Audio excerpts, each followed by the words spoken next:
Hello बच्चों, कैसे हैं आप? आई होप सो सब ठीक ठाक होगा। चलिए क्लास स्टार्ट करेंगे आज की। बच्चे, हम लास्ट क्लास से आरटीपी कर रहे हैं, सीए इंटर ग्रुप 1 अकाउंटिंग का।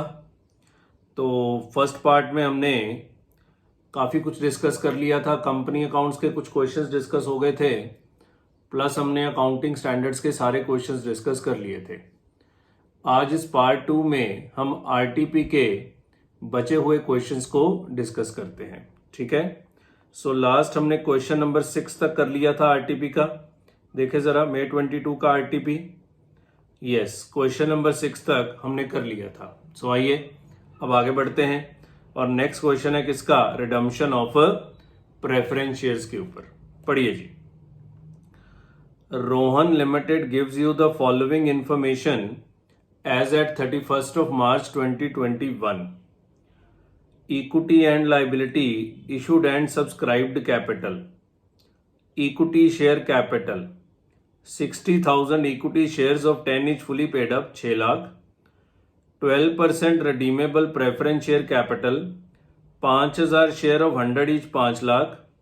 Less calls in arrear 4,000 4,96,000 और कॉल्स इन एरियर हैं वो 200 शेयर्स पे 20 रुपए की फाइनल कॉल है। जब हमने क्लास में रिडम्पशन ऑफ प्रेफरेंस शेयर्स का चैप्टर किया था तो हमने ऐसा डिस्कशन किया था कि only fully paid preference shares can be redeemed.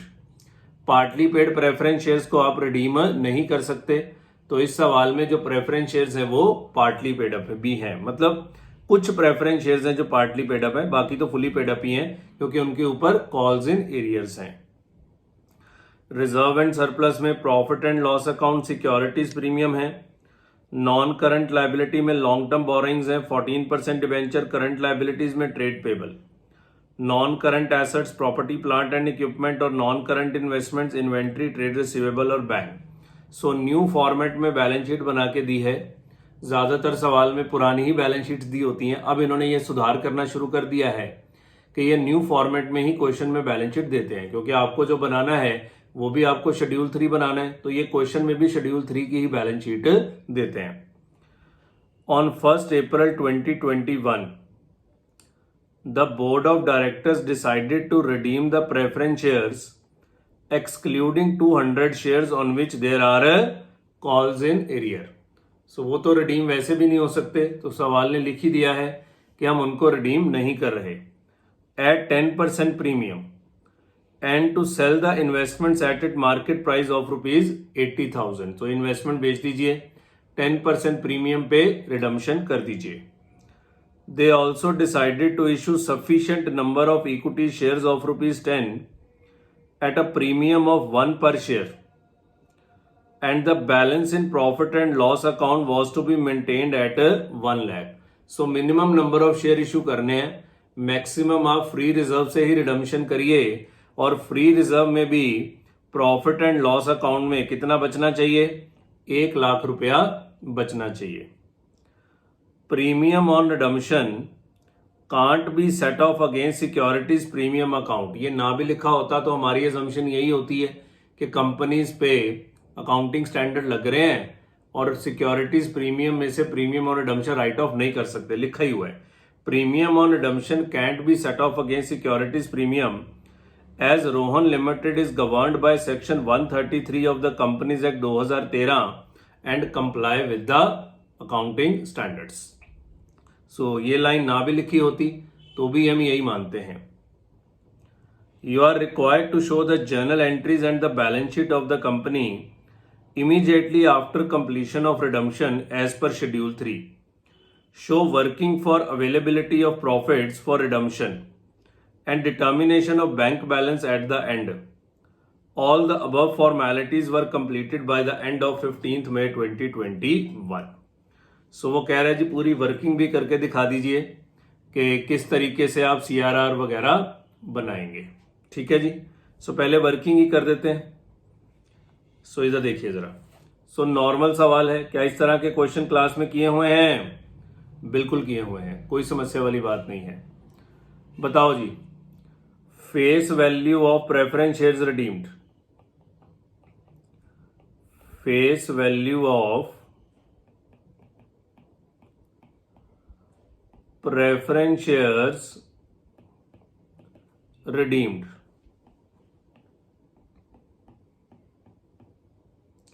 So कितनी फेस वैल्यू के प्रेफरेंस शेयर्स रिडीम करने हैं बच्चे? 5 लाख के प्रेफरेंस शेयर्स हैं 100 ईच, तो 5000 हो गए। पर आपने 200 तो रिडीम करने नहीं, तो कितने रिडीम करने हैं? 4800 रिडीम करने हैं। तो 4800 इंटू 100, 4,80,000 के प्रेफरेंस शेयर्स आपने रिडीम करने हैं। मेरा कैलकुलेटर कहाँ गया? एक सेकेंड।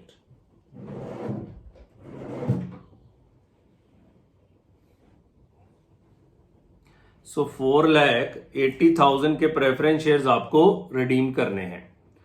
अब सवाल में क्या लिखा था, ध्यान से पढ़िए। The company decided to issue sufficient number of shares. वो कह रहा था आप शेयर इशू कर लीजिए जितने चाहिए और पीएल में 1 लाख छोड़ दीजिएगा। तो फ्री रिजर्व्स में हमारे पास पीएल ही है ना, तो माइनस फ्री रिजर्व्स, जहां से आप सीआरआर बना लेंगे।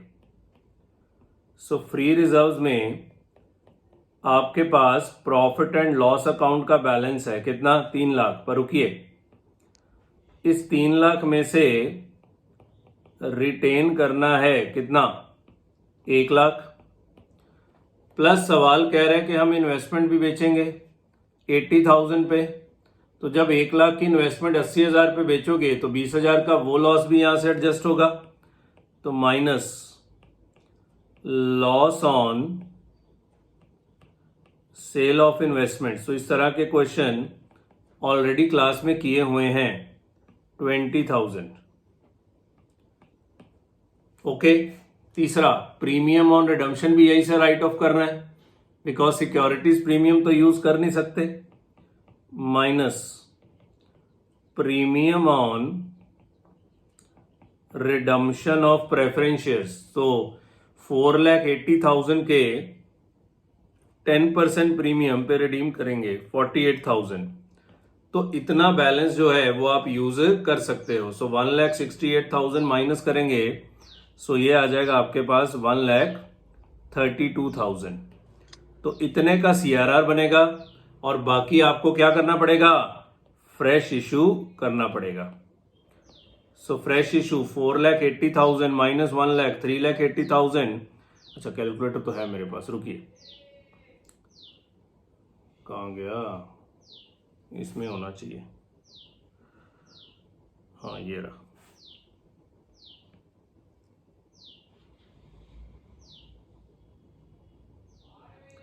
सो 4,80,000 में पता नहीं कैलकुलेटर ना मिल नहीं रहा, तो इसी को यूज करते हैं। 4,80,000 माइनस 1,32,000, सो 3,48,000। सो इतने का हमें क्या करना पड़ेगा? फ्रेश इशू करना पड़ेगा। यही वर्किंग सवाल ने मांगी थी। और अगर कोई पूछे कि number of shares to be issued कितने हैं, तो आपको पता है डिवाइड हमेशा फेस वैल्यू से होता है। हालांकि शेयर 1 रुपए प्रीमियम भी इशू करना है, पर प्रीमियम हम कंसिडर नहीं करते। सो 3,48,000 डिवाइडेड बाय 10, 34,800 शेयर्स जो हैं वो इशू करे जाएंगे। सो ये कोई नया सवाल नहीं है, इस तरह के क्वेश्चंस ऑलरेडी क्लासेस में किए हुए हैं। आइए जी, क्वेश्चन ने सबसे पहले आपसे क्या मांगी है? जर्नल एंट्रीज मांगी है। सो जर्नल एंट्रीज के लिए बेटर होता है फॉर्मेट बना लें, बिकॉज काफी सारी एंट्रीज होने वाली हैं।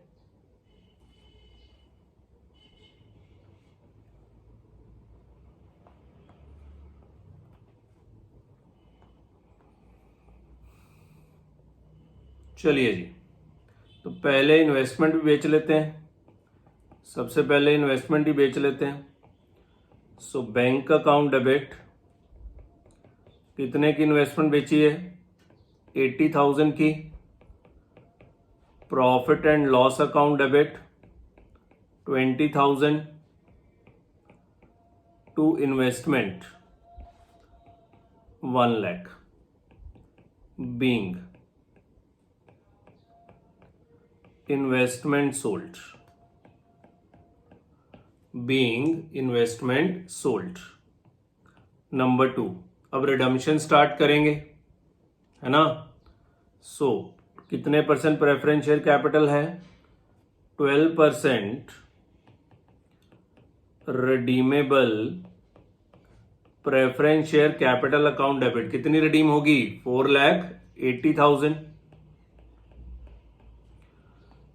Premium on redemption of preference share capital account debit कितना? 48,000 टू प्रेफरेंस शेयर होल्डर्स कितना आएगा ये? 4,80,000 plus 48,000, 4,80,000 plus 48,000, this is 5,28,000 being amount due. Premium को राइट ऑफ कर दें पीएल में से। Profit and loss account debit to premium on redemption of preference shares 48,000 being amount return off. CRR बना दें कितने का? 1,32,000 का। Profit and loss account debit to CRR 1,32,000 being CRR created, being CRR created। आगे share issue कर दें 34,800 shares. So bank account debit to equity share capital 34,800 into 10, 3,48,000 to securities premium 34,800 into 1, 34,800। So 34,800 into 11, 382,800,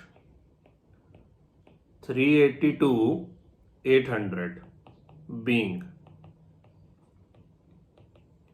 equity shares issued. अब redemption कर दें। Preference share holders account debit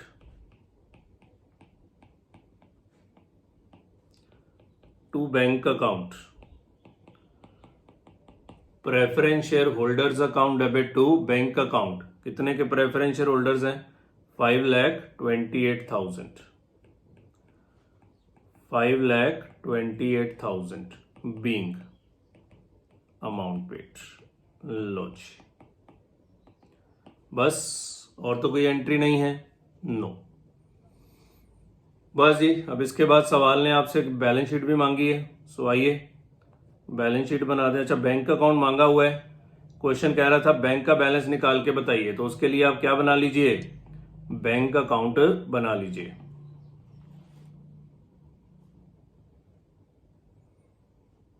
question ने मांगा हुआ है, वैसे भी बच्चे बैलेंस शीट बनाने के लिए आपको बैंक अकाउंट चाहिए होगा। सो टू बैलेंस ब्रॉट डाउन कितना है ये? 1,80,000। आइए जी, एक आपने इन्वेस्टमेंट बेची है 80,000 की। सो टू इन्वेस्टमेंट 80,000। उसके बाद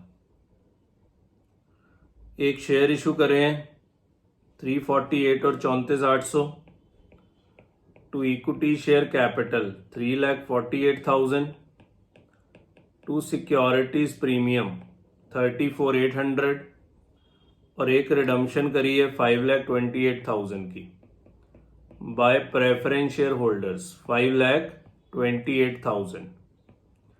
सो ये आ गया आपका by balance carried down. So calculator use कर लेते हैं। सो 1,80,000, 180 है ना बैलेंस शीट में? यस।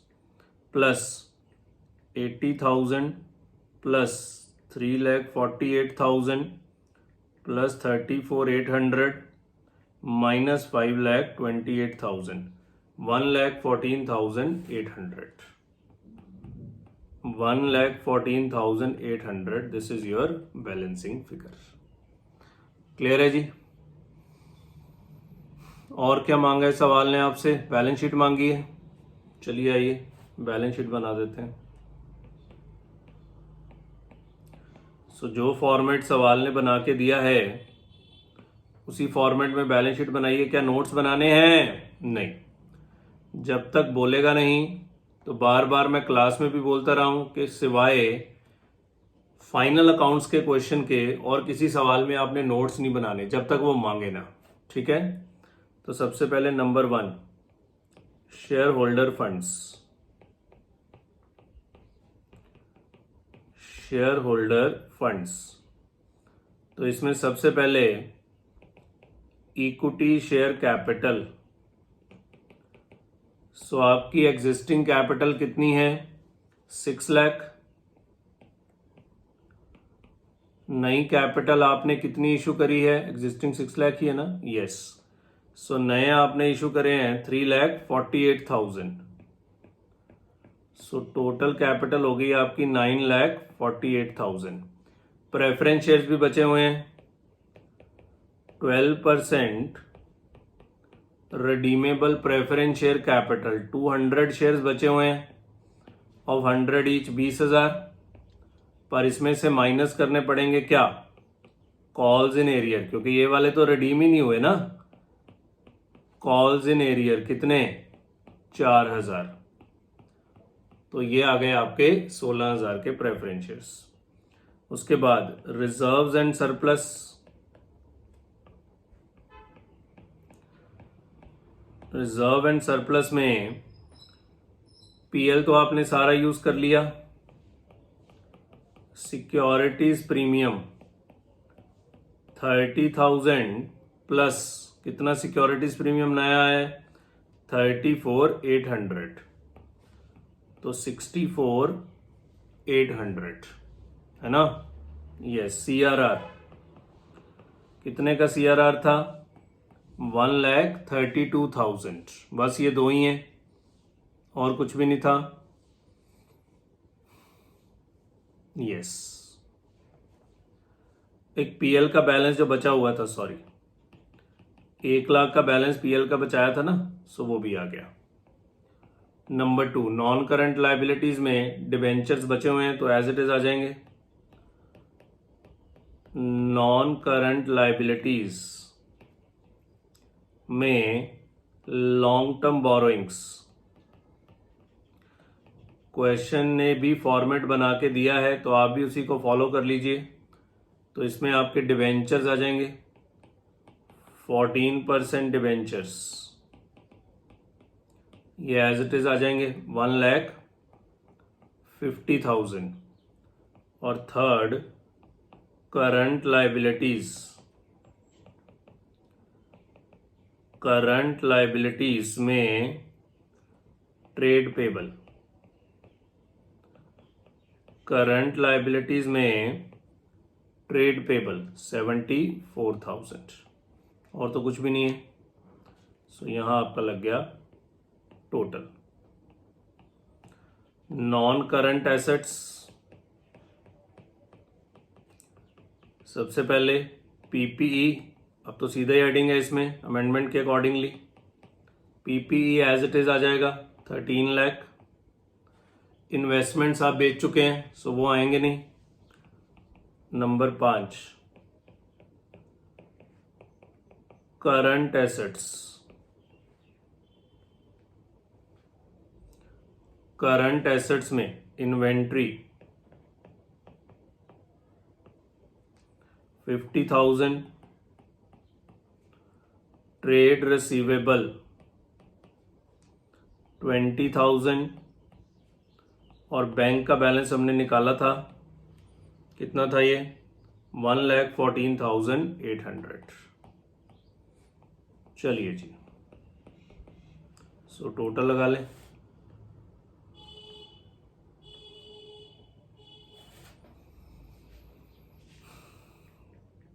$13 प्लस 50,000 प्लस 20,000 प्लस 1,14,800, 14,84,800, दूसरे साइड भी लगा लें 9,48,000 plus 16,000 plus 64,800 plus 132 plus 1 lakh plus 1,50,000 plus 74,000 हो गया जी 14,84,800 14,84,800। सो कुछ भी नहीं था क्वेश्चन में, बस आरटीपी है, रिवीजन है, तो रिवीजन में सब करना है। चलिए लिख लीजिए अगर लिखना है तो। सो यही मेन वर्किंग होती है जी रिडम्पशन में, कि आपको ये निकालना पड़ता है कि कितना सीआरआर बनेगा और कितना फ्रेश इशू किया जाएगा। पॉज करिए, ऊपर करेंगे, पॉज करिए, पॉज करिए, पॉज करिए, पॉज करिए, पॉज करिए। चलिए सो आराम से इसको बच्चे पॉज करके लिख लीजिएगा। चलिए आइए सो नेक्स्ट क्वेश्चन देखते हैं जी। अगला शायद रिडम्पशन ऑफ डिबेंचर्स का होना चाहिए। बिल्कुल, रिडम्पशन ऑफ डिबेंचर्स। सो बहुत बढ़िया चीज होती है जी, हर चैप्टर का एक एक क्वेश्चन आता चला जाता है, तो हमारे कॉन्सेप्ट जो है वो रिव्यू होते चले जाते हैं। पढ़िए, case limited unlisted company other than all India financial institution, banking company, NBFC और एचएफसी। तो आपको पता है इन सबको डीआरआर नहीं बनाना होता। किसको डीआरआर बनाना होता है? अनलिस्टेड को। तो वो कह रही है अनलिस्टेड ही है, ठीक है ना। Provides the following information as at 31 March 2021। Share holder funds में, शेयर कैपिटल में, ऑथोराइज्ड शेयर कैपिटल फिर से पूरी बैलेंस शीट फॉर्मेट में दी है। 45,000 equity shares of 10 each fully paid up. Issued and subscribed share capital 30,000 equity shares of 10 each 3 lakh. तो authorised है 45,000, issued and subscribed है 30,000। रिजर्व एंड सरप्लस में प्रॉफिट एंड लॉस अकाउंट और डिबेंचर रिडम्पशन रिजर्व। लो जी, DRR बना के दिया है, बहुत बढ़िया सवाल है। लॉन्ग टर्म बोरिंग 12%, डिबेंचर 180, और आपको पता है कितना डीआरआर बनाना होता है? 10%, 18,000, और ऑलरेडी वो डीआरआर बना हुआ है। सो बढ़िया हो गया। ना बना होता तो हमें डीआरआर बनाना पड़ता, यहां बना हुआ है तो हमें सिर्फ डीआरआर को खत्म करके जनरल रिजर्व में ट्रांसफर करना है। Trade payable, property plant and equipment, non current investment, DRR investment 27,000। कितनी इन्वेस्टमेंट करनी होती है? 15%। तो 180 का 15% अपने आप चेक कर लीजिए कितना है? 27,000। तो ये बढ़िया सवाल है जी, डीआरआर भी बना हुआ है और डिबेंचर रिडम्पशन इन्वेस्टमेंट भी खरीद के रखी हुई है। तो आपको इन्वेस्टमेंट बेचनी है बस, और कुछ नहीं करना। Inventory, trade receivable, cash and bank balance, cash in hand, cash at bank. At the annual general meeting on 1/4/2021 it was resolved to give existing shareholders the option to purchase 1 rupee 10 share at rupees 15 for every 4 shares held prior to bonus distribution. This option was taken up by all the shareholders. Sir आपने ये तो बताया नहीं, new question है कि old है? Old question है, book का सवाल है, सो नया इसमें कुछ नहीं है। तो ये राइट शेयर है जी। वो कह रहा है हमने एग्जिस्टिंग शेयर होल्डर्स को शेयर इशू करे हैं, फॉर एवरी 4 शेयर हम उनको 1 शेयर इशू करेंगे, यानी कि रेशो बनेगी 1:4। राइट शेयर इशू करने की एंट्री डालनी है। 10 रुपए का शेयर 15 रुपए पे इशू किया गया है, तो इसमें तो कोई दिक्कत होनी नहीं चाहिए। राइट शेयर की एंट्री वही bank to share capital to securities premium. To issue 1 bonus share for every 5 share held, तो 1:5 का बोनस है। क्या जिनको राइट दिया गया उनको बोनस दिया जाएगा? बिल्कुल दिया जाएगा, बिकॉज ये प्रायर टू बोनस डिस्ट्रीब्यूशन ये राइट दिया गया है। तो राइट पहले दिया गया है, बोनस बाद में दिया गया है, तो राइट वालों को भी बोनस दिया जाएगा। To repay the debentures at a premium of 3%, तो डिबेंचर रिडम्पशन भी करना है। Give the necessary journal entries and the company's balance sheet after these transactions are completed. So ये अगेन बुक का ही क्वेश्चन है, स्टडी मटेरियल में भी है ये क्वेश्चन, नया सवाल नहीं है। सो खुद से करना चाहो खुद से कर लो, मेरे साथ करना है तो मैं तो कराने लगा हूं, ठीक है ना। चलिए जी, सो पहले देख लें राइट इशू कितना करना है। क्वेश्चन नंबर कौन सा है? Question number 8। तो अमाउंट ऑफ राइट इशू या नंबर ऑफ राइट शेयर्स निकाल लेते हैं। अमाउंट नहीं ना, नंबर ऑफ राइट शेयर्स निकाल लेते हैं। सो आपकी issued and subscribed share capital है 30,000 शेयर्स। तो हर 4 शेयर के बदले में 1 राइट शेयर देना है, तो 7500 राइट शेयर्स इशू करे जाएंगे। नंबर ऑफ बोनस शेयर्स भी निकाल लें, क्योंकि वर्किंग पहले कर लें तो बढ़िया होता है। सो 30,000 शेयर कैपिटल ऑलरेडी है, 7500 और इशू करेंगे, और बोनस की रेशो क्या है? 1/5। सो 37,500 डिवाइडेड बाय 5। सो 7500 शेयर्स का आपको बोनस जारी करना है। तो दोनों बाई चांस 7500 ही आ रहे हैं। बोनस कहां से दे सकते हैं? ये बना हुआ है ना, पीएल है, वहां से दे सकते हैं। राइट शेयर से सिक्योरिटीज प्रीमियम आ जाएगा, वहां से दे सकते हैं। चलिए आइए जर्नल एंट्रीज कर लें।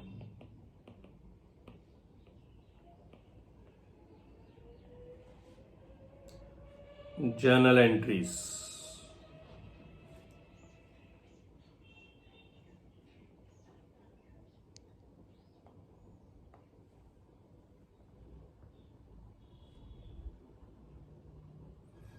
चलिए तो सबसे पहले राइट शेयर जारी करने हैं। तो राइट शेयर जारी करने की तो सिंपल एंट्री होती है, bank account debit to equity share capital to securities premium. हाँ जी, तो 7500 शेयर्स हैं ऑफ 10 ईच, 75,000, और 5 रुपए का बोनस है, सॉरी 5 रुपए का सिक्योरिटीज प्रीमियम 37,500। सो 1,12,500 बीइंग राइट शेयर्स इशूड। दूसरा बोनस दे दें तो ये सिक्योरिटीज प्रीमियम को यूज कर लेते हैं। Securities premium account debit 37,500, bonus कितने का है? 2 bonus shares, 7500 shares of 10 each. So 75,000 का बोनस है, तो बाकी कहां से देंगे? ये है ना free reserve, profit and loss account को पता है फर्स्ट प्रेफरेंस हम सीआरआर को देते हैं, ठीक है ना, सेकंड सिक्योरिटीज प्रीमियम को। Being bonus announced. फिर अगली entry, bonus shares account debit to equity share capital 75,000 being bonus allotted, being bonus allotted।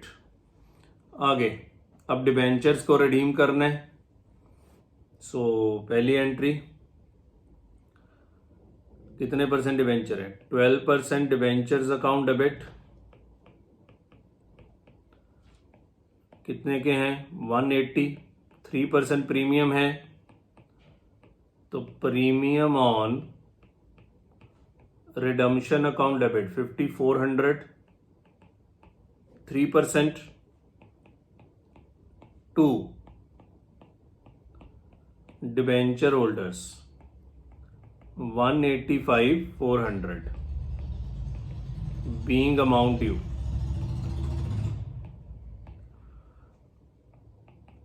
अब इन्वेस्टमेंट बेच दें, क्योंकि इन्वेस्टमेंट बेच दी जाएगी।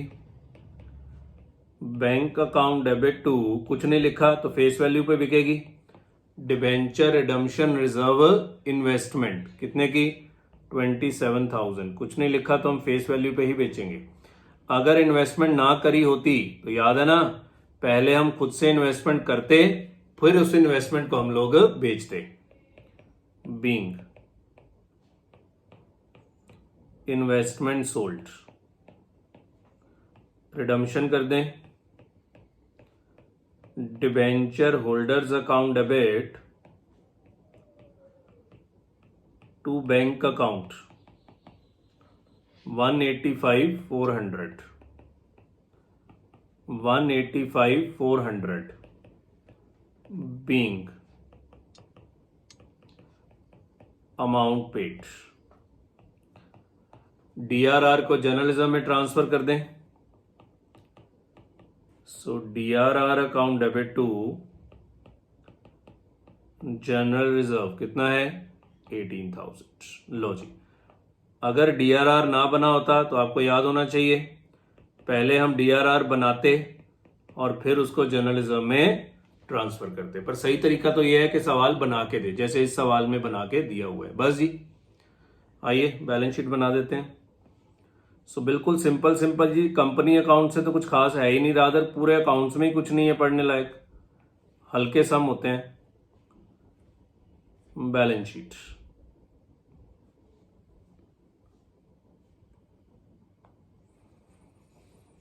So number 1 share holder funds, तो मैं कोई नोट्स टू अकाउंट्स नहीं बना रहा क्योंकि सवाल ने मांगे नहीं हुए।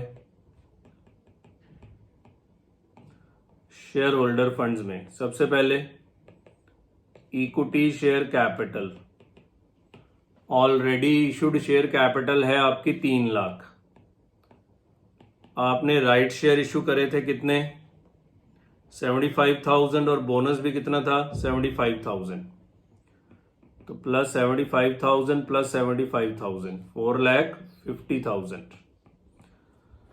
Okay, reserves and surplus, reserves and surplus,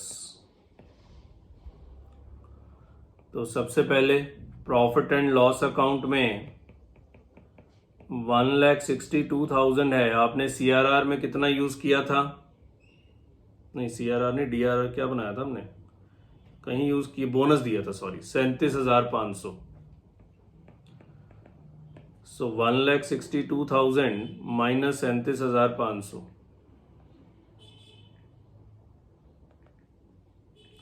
124,500। और डीआरआर तो खत्म हो गया। एक सिक्योरिटीज प्रीमियम आया था पर हमने वो यूज कर लिया सारे का सारा, 37,500 का 37,500 हमने सारे का सारा यूज भी कर लिया था। एक जर्नल रिजर्व ही आएगा जी बस, है ना। एक पीएल से, सॉरी ये प्रीमियम भी तो राइट ऑफ करना है, ये एंट्री में भूल गया, सॉरी माफ करिएगा, ये प्रीमियम भी तो राइट ऑफ करना है 5400 का, ये एंट्री यहां डाल लीजिए please. Profit and loss account debit to premium on redemption, ये रह गई थी एंट्री प्लीज। तो 5400 का आपको प्रीमियम भी राइट ऑफ करना पड़ेगा यहां से, तो ये ठीक करिए, माइनस 5400, सो 124,500 माइनस 5400, 119,100। और एक जनरल रिजर्व लास्ट में 18,000 आया था। बस जी, डिबेंचर्स खत्म हो चुके हैं, सो नॉन करंट लाइबिलिटीज में कुछ भी नहीं आएगा, सीधा करंट लाइबिलिटीज। प्रॉपर फॉर्मेट में काम करना है, इस बात का ध्यान रखिएगा। करंट लाइबिलिटीज में ट्रेड पेबल कितने हैं जी 172,500, so total. Third, non current assets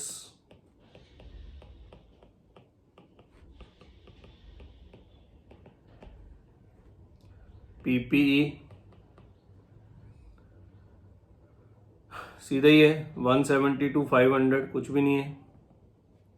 and then current assets, क्योंकि इन्वेस्टमेंट्स तो बेच दी आपने। Current assets, so current assets में inventory 202,500, trade receivable 112,500, cash at bank या कैश एंड बैंक इकट्ठा ही लिख देते हैं, दोनों दिए हुए हैं 273,000 plus 45,000 plus right share issue करके कितना पैसा आया था 112,500, और कहाँ से पैसा आया है, और इन्वेस्टमेंट बेच के 27 आया है, और डिबेंचर होल्डर्स को 185,400 पे किया है, माइनस 185,400। सो बैंक का बैलेंस निकाल लें, 2,73,000 प्लस 45,000 प्लस 112,500 प्लस 27,000 माइनस 185,400, 272,100, 272,100 लगाइए जी टोटल, प्लस 112,500 प्लस 202,500 प्लस 172,500, 759,600। उधर भी टोटल लगा लें, 4,50,000 प्लस 119,100 प्लस 18,000 प्लस 172,500, 759,600। चलिए जी, क्लियर है जी। सो कुछ भी नहीं था, बहुत इजी क्वेश्चन, बुक का ही सवाल था, खुद से भी कर सकते थे। चलिए लिखिए जल्दी।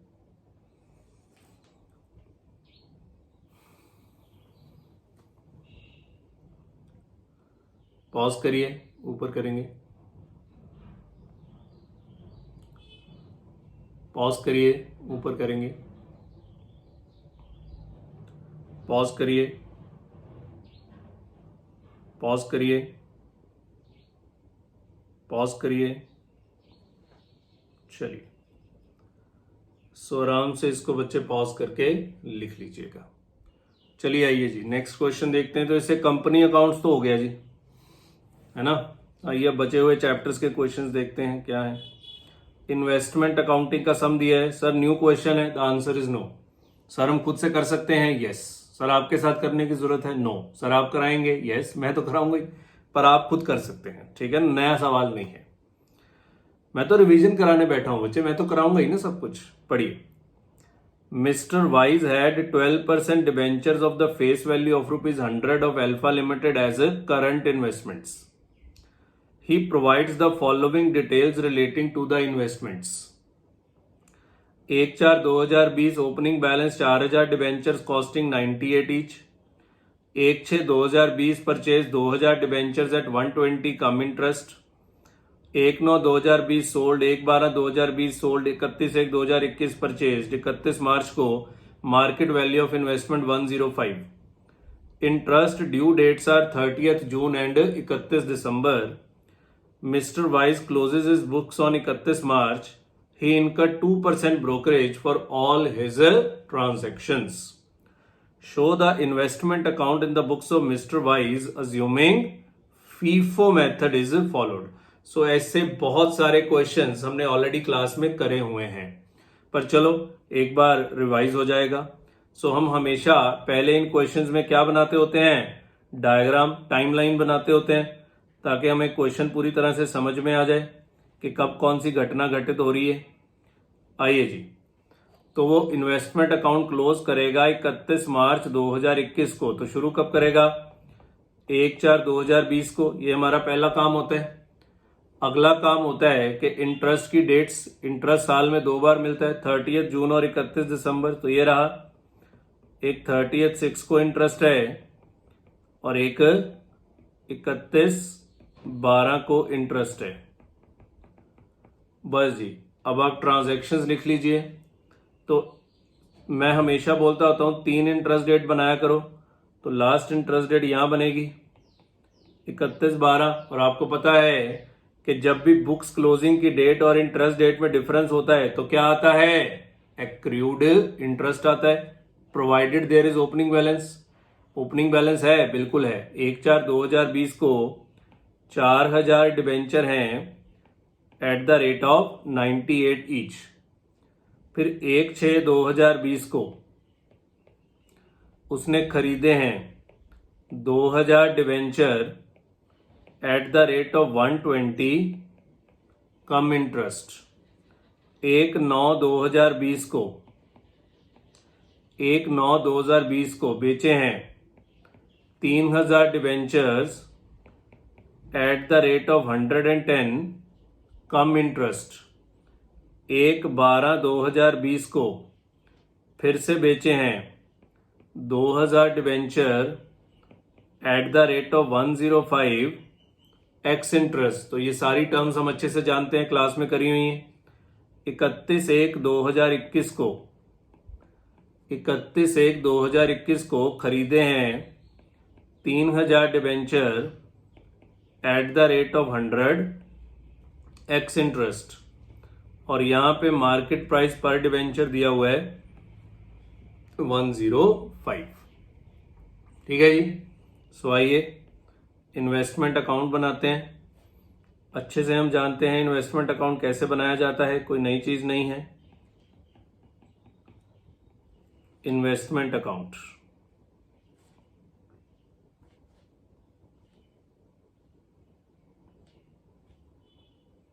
सो 3 कॉलम होते हैं, फेस वैल्यू, इंटरेस्ट और कॉस्ट, पर्टिकुलर्स, डेट।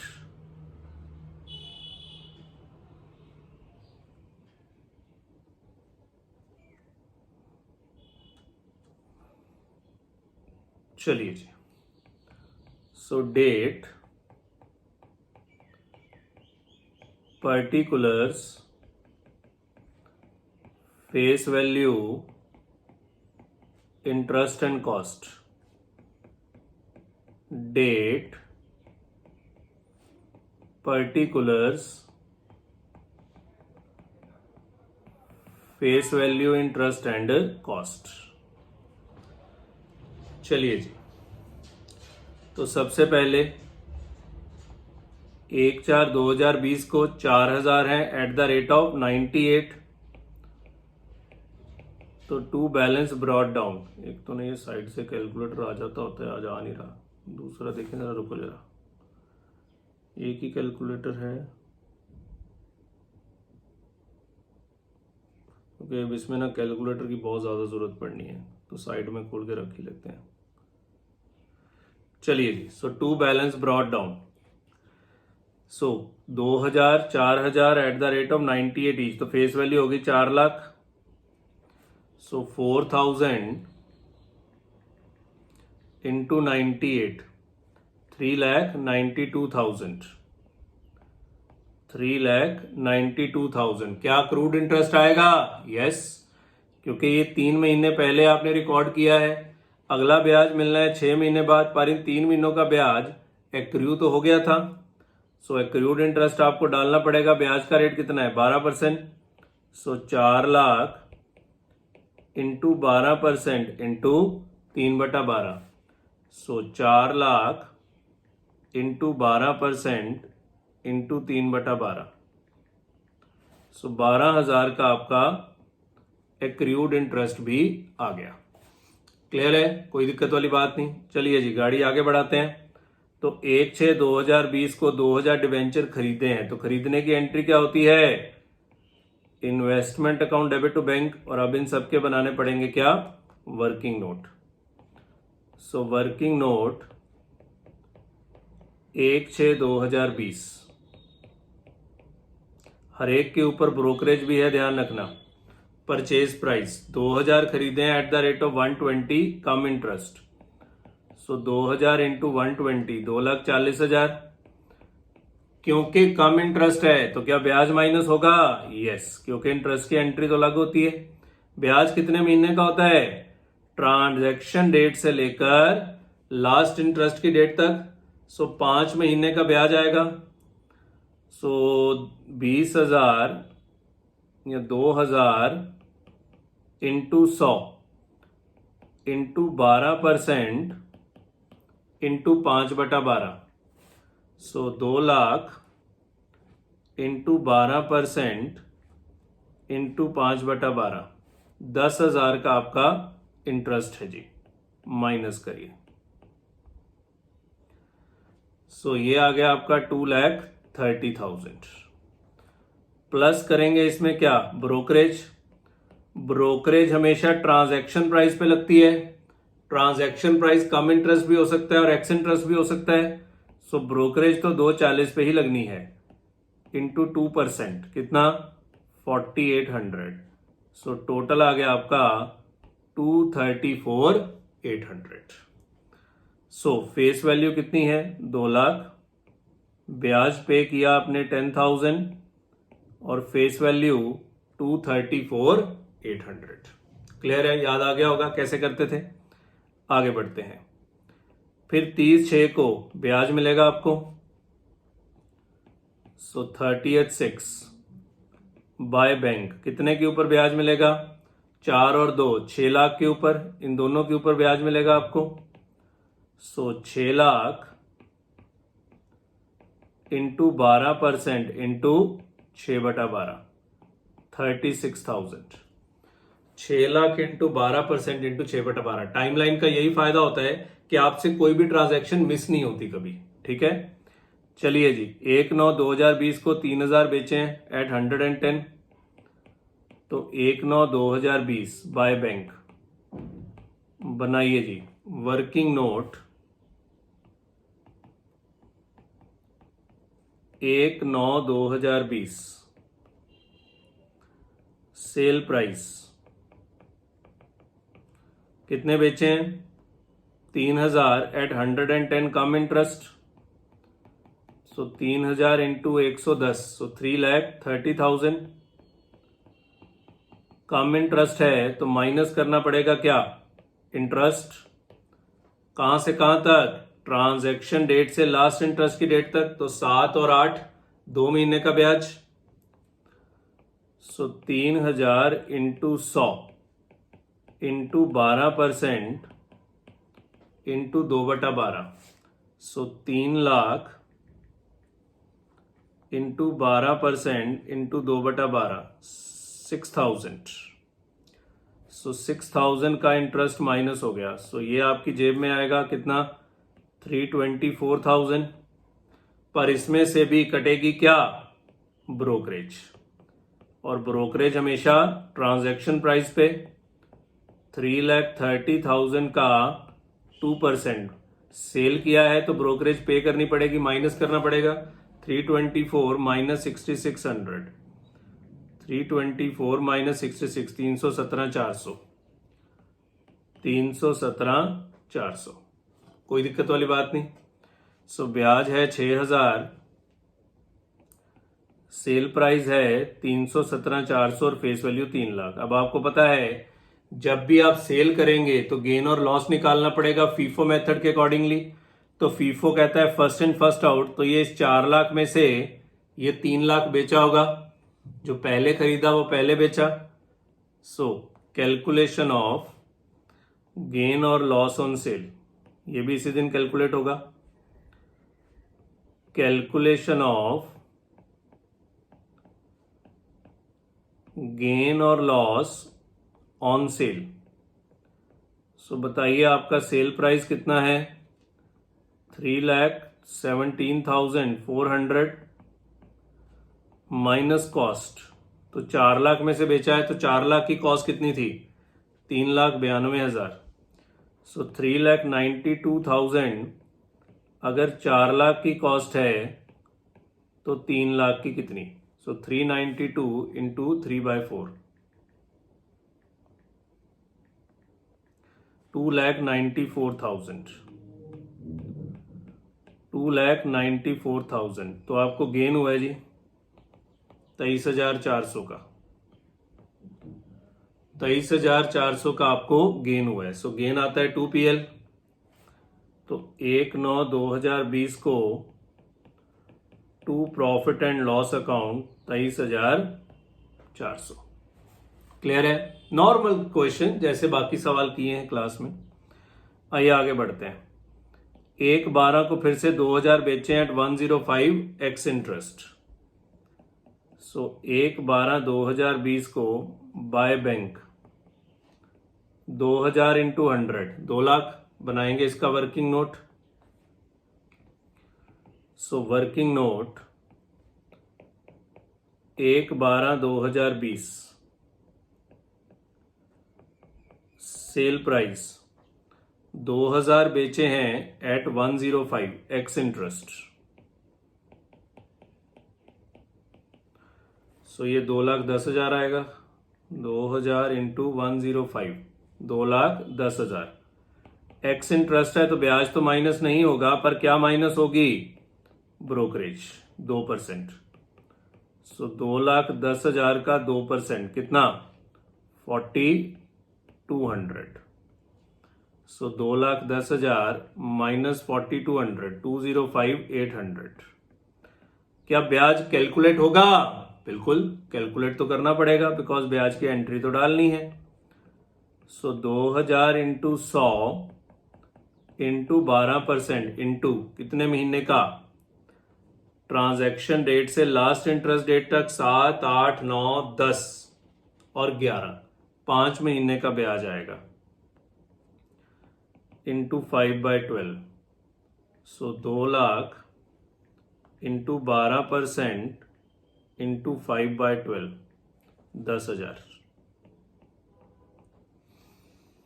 चलिए जी, तो ब्याज आया 10,000 और ये आया 205,800। अब इस पे भी गेन लॉस निकालना पड़ेगा। तो ये 2 लाख कहां से बिका होगा? तो बच्चे फर्स्ट इन फर्स्ट आउट के मुकाबले 3 लाख तो ये बिक गया था, 1 लाख यहां से बिका होगा और बाकी 1 लाख यहां से बिका होगा। अब उस अकॉर्डिंगली हमें गेन या लॉस निकालना पड़ेगा। So calculation of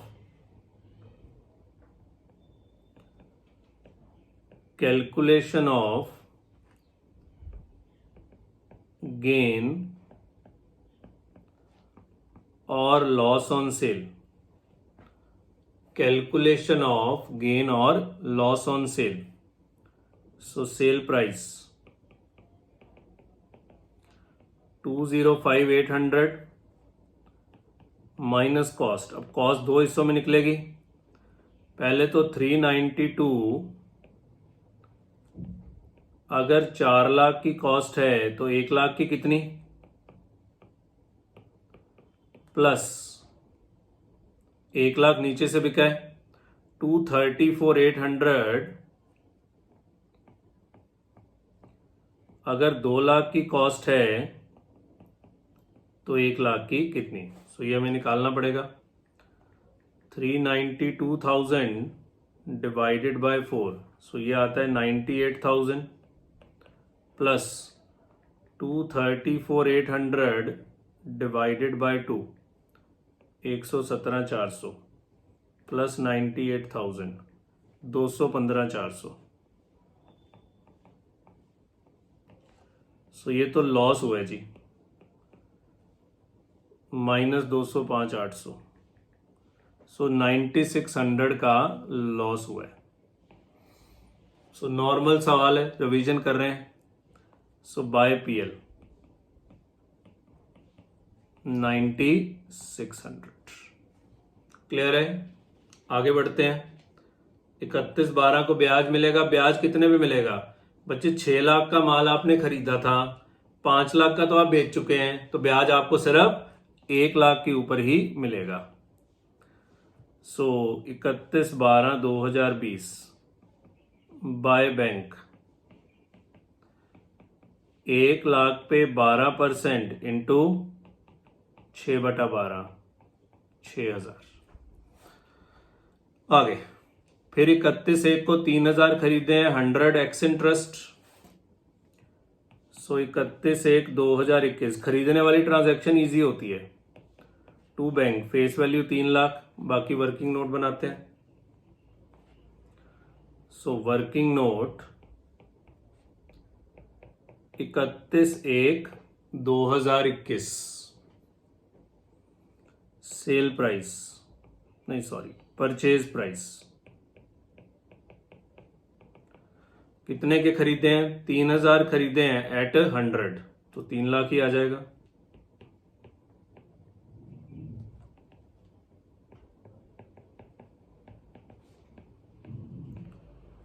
plus brokerage x interest है तो ब्याज तो माइनस करना नहीं है। सो 3 लाख का 2% 6000। क्या ब्याज कैलकुलेट होगा? यस, कैलकुलेट तो करना पड़ेगा। इंटरेस्ट, सो यहां से लेकर यहां तक 31/12 से 31/1 एक ही महीना है। सो 3 लाख इंटू 12% इंटू 1/12 3000। सो 3000 और 3 लाख 6000। लो जी, क्वेश्चन हो गया खत्म। अब लास्ट में इन्वेस्टमेंट की वैल्यूएशन होती है कॉस्ट और market price which ever is lower. So 31 March 2021 bye balance carried down, कितनी फेस वैल्यू बची? 4, 2, 6 और 3 9। 9 में से 5 बेच दिया तो 4 लाख बचा।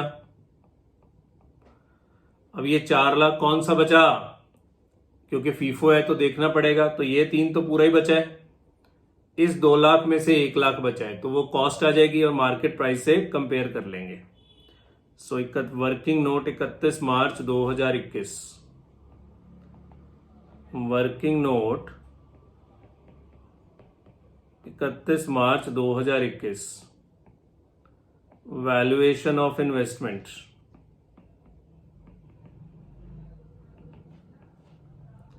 पहले कॉस्ट निकाल लें। सो 234,800 2 लाख की कॉस्ट है।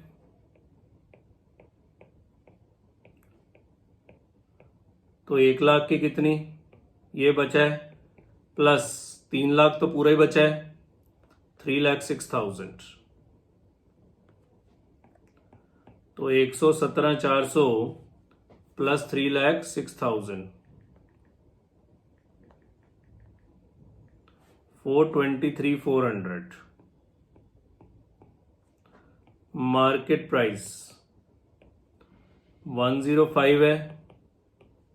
कितने का माल बचा हुआ है आपके पास? 4,000 डिबेंचर बचे हैं। सो 4,000 इंटू 105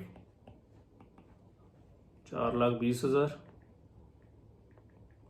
यस, और लोअर कितना आ रहा है? 4,20,000। ठीक है। क्या क्रूड इंटरेस्ट आएगा? बिल्कुल आएगा, बिकॉज लास्ट ब्याज 31/12 को मिला है तो ये 3 महीने का इंटरेस्ट अक्रू हो गया जो अभी तक मिला नहीं है। तो 4 लाख के ऊपर 12% इंटू 3/12 12,000। लो जी, क्वेश्चन हो गया खत्म। बैलेंसिंग फिगर निकाल लीजिए। तो पहले इंटरेस्ट कॉलम की बैलेंसिंग फिगर निकाल लें। 36,000 plus 6,000 plus 10,000 plus 6,000 plus 12,000 minus 12,000 10,000 3,000 45,000। कहाँ जाएगा ये? पीएल में 45,000 बैलेंसिंग फिगर। अब कॉस्ट कॉलम की बैलेंसिंग फिगर भी निकाल लें। 392,000 प्लस 234,800 23,400 3,06,000 माइनस 317,400 205,800 9600, 420, वही डिफरेंस आना है 3400 का। सो 31 मार्च 2021 को वही बच्चे लोअर आया था ना, उसके कारण ये 3400 का फर्क आ गया, बिकॉज कॉस्ट ज्यादा थी 3400 से, इसलिए 3400 का अंतर आएगा ही आएगा बैलेंसिंग फिगर। अगर यही आपकी कॉस्ट लोअर आ जाती तो आपका कॉस्ट कॉलम टैली हो जाता, क्योंकि मार्केट प्राइस लोअर आ गया था, इसलिए 3400 का डिफरेंस आएगा। क्लियर है? सो बहुत इजी क्वेश्चन था, आरटीपी में कर लिया हमने। लिखिए इसको जल्दी, पॉज करिए, ऊपर करेंगे, पॉज करिए, ऊपर करेंगे, पॉज करिए, पॉज करिए, पॉज करिए। चलिए, सो आराम से इसको बच्चे पॉज करके लिख लीजिएगा। चलिए आइए जी नेक्स्ट क्वेश्चन देखते हैं। सो धीरे धीरे हम आगे बढ़ते चले जा रहे हैं। इजी इजी क्वेश्चन है, आरटीपी में कुछ खास है नहीं, पर हाँ रिवीजन अच्छी हो जाती है जिस पर्पज से आरटीपी दिया जाता है। इंश्योरेंस क्लेम का क्वेश्चन है जी। तो लॉस ऑफ स्टॉक का बड़ा इजी क्वेश्चन है। वैसे बता दूं न्यू सम है, पर पॉइंट कोई नया नहीं है। पॉइंट सारे क्लास में किए हुए हैं, क्वेश्चन जरूर नया है, पर पॉइंट्स जो हैं वो सारे क्लास में किए हुए हैं। सो एज सच कोई घबराने वाली बात इसमें नहीं है। हाँ, एक बार मेरे साथ करना चाहते हैं तो कर लीजिए, नहीं तो आप इसको खुद भी कर सकते हैं, बिकॉज पॉइंट कोई नया नहीं है, सम जरूर नया है। पढ़िए जी। A fire occurred in the premises of messer Star and Sons on 21 March 2020. The concern had taken insurance policy of ₹70,000 which was subject to average clause. तो 70,000 की पॉलिसी ली हुई है जो एवरेज क्लॉज भी लगेगी। From the books of accounts, the following particulars are available relating to the period 1/4/2019 to 31 मार्च 2020. आग कब लगी है? 21 मार्च 2020 को। तो 1/4 से 21 मार्च 2020 तक का यही डाटा हमें चाहिए होता है। स्टॉक एज ऑन 1 अप्रैल, अपने साल का ओपनिंग स्टॉक।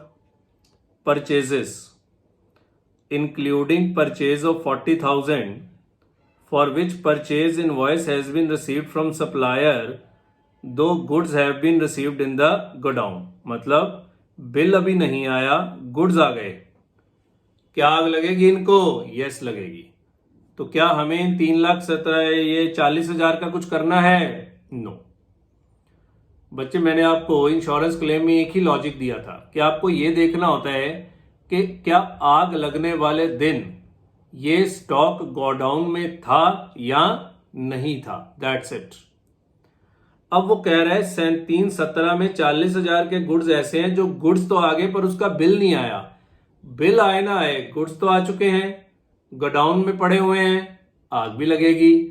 सो आग लगेगी तो हमें इसका कुछ भी नहीं करना, जुड़े रहने दो, इसका क्लेम हमें लेना ही है। और वो कह रहे हैं ये इंक्लूडेड है, तो बहुत अच्छी बात है, कुछ भी नहीं करना हमें इसका, बिकॉज इसका हमें क्लेम लेना है, इस पे आग लगी है।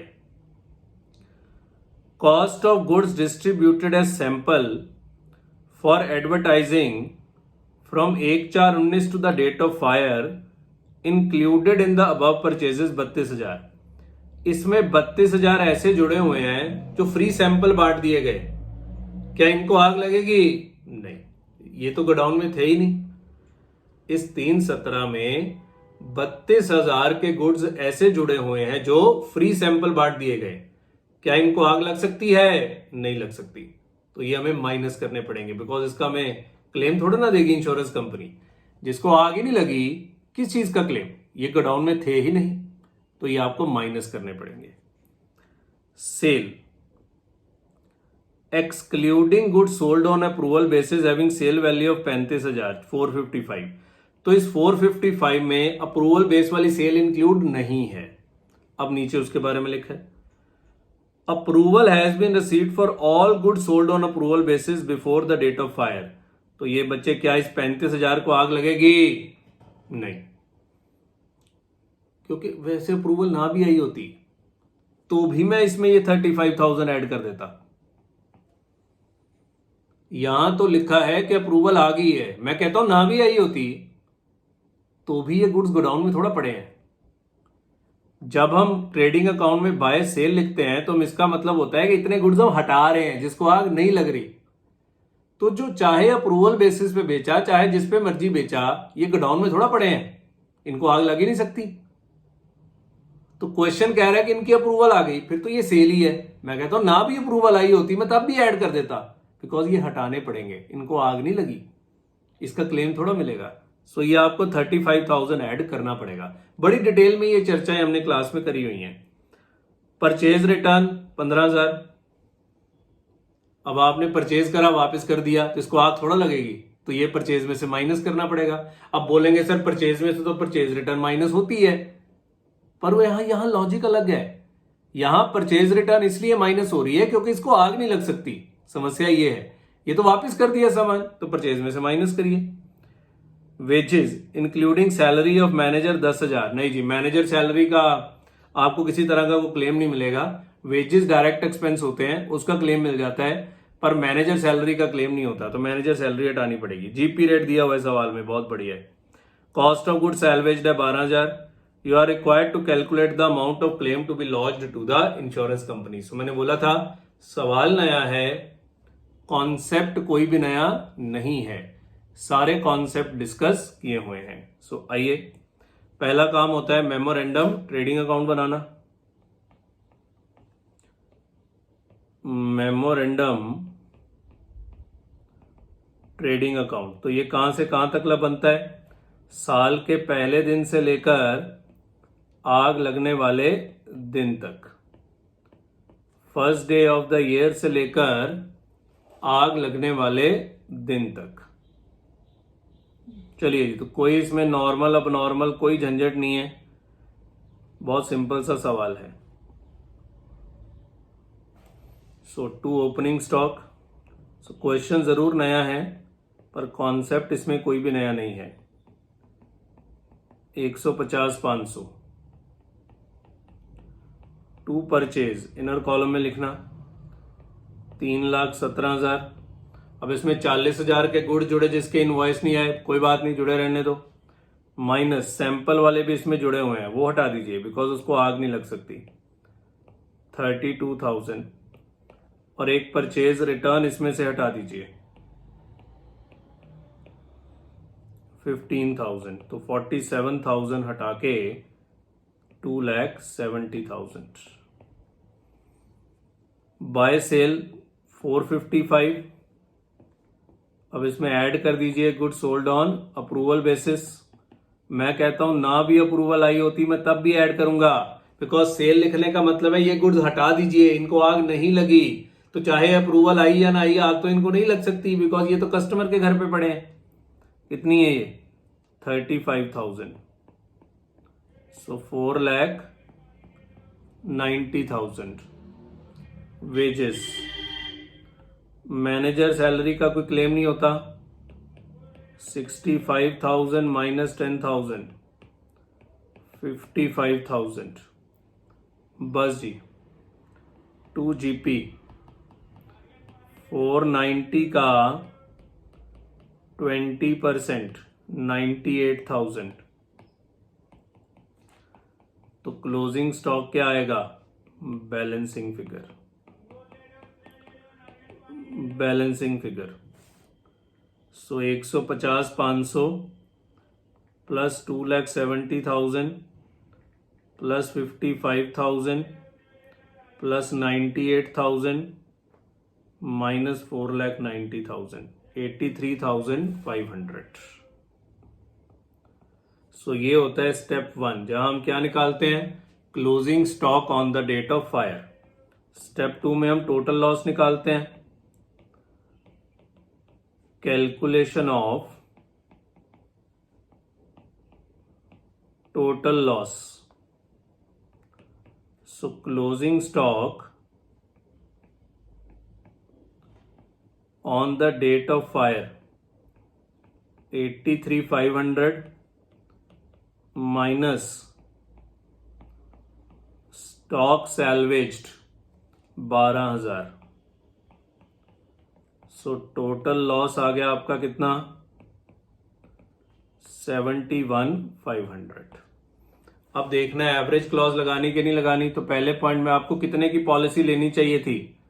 83,500 की, क्योंकि closing stock on the date of fire 83,500 था। आपने पॉलिसी ली है 70,000 की, तो फिर क्लेम भी प्रोपोर्शनेट मिलेगा।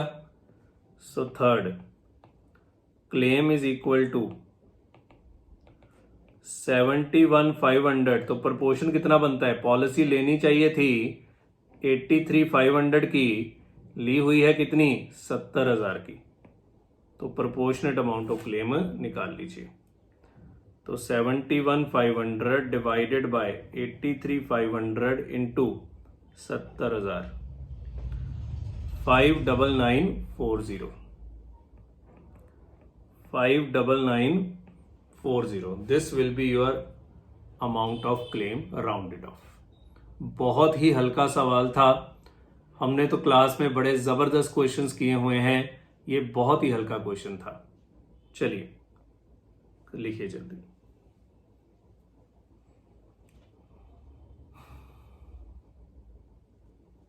पॉज करिए, ऊपर करेंगे।